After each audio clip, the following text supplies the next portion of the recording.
नमस्कार दोस्तों, कैसे हैं आप सब। जय माता दी। नवरात्रि के दूसरे दिन माँ ब्रह्मचारिणी की पूजा की जाती है। ब्रह्म का अर्थ है तपस्या और चारिणी का अर्थ है आचरण करने वाली। इस प्रकार ब्रह्मचारिणी का अर्थ है तप और आचरण करने वाली। यहाँ माँ ब्रह्मचारिणी की संक्षिप्त और पावन कथा दी गई है। माँ ब्रह्मचारिणी की कथा। पूर्व जन्म में माँ ने पर्वतराज हिमालय के घर में पुत्री के रूप में जन्म लिया था। भगवान शिव को पति के रूप में प्राप्त करने के लिए उन्होंने नारद जी के उपदेश से अत्यंत ही कठिन तपस्या की। उन्होंने 1000 वर्ष तक केवल फल फूल खाए और 100 वर्षों तक केवल जमीन पर रहकर शाक और सब्जियों पर निर्वाह किया। कई दिनों तक कठिन तपस्या और उपवास रखने के बाद खुले आकाश में नीचे वर्षा, धूप और घोर कष्ट सहे।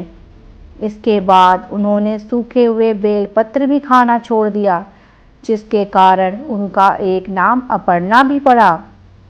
हजारों वर्ष की इस कठिन तपस्या के कारण माँ का शरीर एकदम क्षीण और कमजोर हो गया था।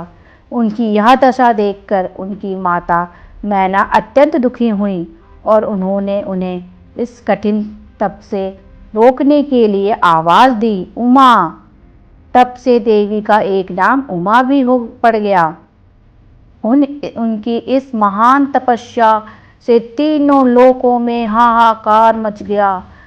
अंत में पितामह ब्रह्मा जी ने प्रसन्न होकर उन्हें दर्शन दिए और कहे, हे देवी, आज तक किसी ने भी इतनी कठिन तपस्या नहीं की है।